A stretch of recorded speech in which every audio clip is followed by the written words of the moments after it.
ಒಳಗಡೆನೆ ಈ ನಮ್ಮಲ್ಲಿ ಈ ಅವರಿಗೆ ನಮ್ಮ ಶಿವಪ್ಪರಿಗೆ ಗೊತ್ತಿರುತ್ತೆ, ಯುದ್ಧಗಳು ಮಾಡಬೇಕಾದ್ರೆ ಗೆರಿಲ್ಲಾ ವಾರ್ಫೇರ್ ಅಂತ ಒಂದು ಯುದ್ಧ ಮಾಡ್ತಾರೆ. ಈ ಗೊರಿಲ್ಲಾ ಯುದ್ಧ ಅಂತ. ಈ ಗೊರಿಲ್ಲಾ ಯುದ್ಧ ಹೇಗಪ್ಪ ಅಂದ್ರೆ ನಮ್ಮಲ್ಲಿ ಶಿವಾಜಿ ಕೂಡ ಮಾಡಿದ್ರು. ಈ ದೊಡ್ಡ ದೊಡ್ಡ ಸೈನ್ಯಗಳನ್ನ ಎದುರಿಸಬೇಕಾದ್ರೆ ನಾವು ನಮ್ಮಲ್ಲಿ ಸೈನ್ಯ ಕಡಿಮೆ ಇದ್ದಾಗ ಈ ಬೆಟ್ಟ ಗುಡ್ಡಗಳ ಹಿಂದೆ ಬಚ್ಚಿಟ್ಕೊಂಡ್ಬಿಟ್ಟು ಆ ಹಿಂದ್ಗಡೆಯಿಂದ ಅವರು ಕಾಣದೇ ಇರುವ ಹಾಗೆ, ನಿಮ್ಮ ಶತ್ರುಗಳು ಕಾಣದೇ ಇರುವ ಹಾಗೆ ಇವ್ರು ಅಟ್ಯಾಕ್ ಮಾಡೋದು. ಅದನ್ನ ಗೆರಿಲ್ಲಾ ಯುದ್ಧ ಅಂತ ಕರೀತಾರೆ. ಈ ಗೆರಿಲ್ಲಾ ವಾರ್ಫೇರ್ ಇದೆಯಲ್ಲ, ಈ ಟ್ಯಾಕ್ಟಿಕ್ಸ್ ನ ನಾವೆಲ್ಲರೂ ಅನುಸರಿಸಬೇಕಾಗುತ್ತೆ ಅನ್ಸುತ್ತೆ ಮುಂದಿನ ದಿನಗಳಲ್ಲಿ.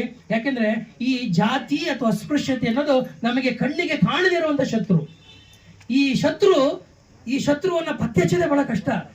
ಯಾವಾಗ ನಮ್ಮನ್ನ ಜಾತಿ ದೃಷ್ಟಿಯಿಂದ ಹೀನಾಯವಾಗಿ ಕಾಣ್ತಾ ಇದ್ದಾರೆ, ಅಥವಾ ಯಾವ ದೃಷ್ಟಿಯಿಂದ ನಮ್ಮನ್ನ ಅವ್ರು ಹೀಗಳಿತಾ ಇದ್ದಾರೆ, ಅಥವಾ ಅವಮಾನ ಮಾಡ್ತಾರೆ ಅಂತ ಗೊತ್ತಾಗೋದೇ ಇಲ್ಲ. ಅದು ಬಹಳ it is a very very difficult to identify.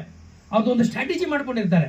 ಆ ಕಾರಣಕ್ಕಾಗಿ ಅದನ್ನ ನೀವು ಅಟ್ಯಾಕ್ ಮಾಡಬೇಕು, ಅದನ್ನ ಅಟ್ಯಾಕ್ ಮಾಡಬೇಕು ಅಂದ್ರೆ ಪ್ರಾಯಶಃ ನನಗನ್ಸುತ್ತೆ ಆ ಗೊರಿಲ್ಲಾ ಒಂದು ಕಲೆ, ಯುದ್ಧ ಕಲೆಯನ್ನ ನಾವು ಕೂಡ ಅದನ್ನ ಕರಗತ ಮಾಡಿಕೊಳ್ಳಬೇಕೇನೋ ಅಂತ ಅನ್ನಿಸ್ತದೆ. ಆಗ ಮಾತ್ರ ಈ ರೀತಿ ಮನಸ್ಸಿನ ಒಳಗಡೆ ಇರ್ತಕ್ಕಂಥ ಅಥವಾ ಈ ಕಣ್ಣಿಗೆ ಕಾಣದೇ ಇರುವಂತ ಈ ಶತ್ರು ಇದೆಯಲ್ಲ, ಜಾತಿ ಅನ್ನೋ ಶತ್ರುವನ್ನ ನಾವು ಅದನ್ನ ಬಹಳ ಸಮರ್ಪಕವಾಗಿ ಪರಿಣಾಮಕಾರಿಯಾಗಿ ಎದುರಿಸಲಿಕ್ಕೆ ಸಾಧ್ಯ ಅನ್ನೋ ಮಾತನ್ನ ನಾನು ಹೇಳಲಿಕ್ಕೆ ಬಯಸ್ತೇನೆ.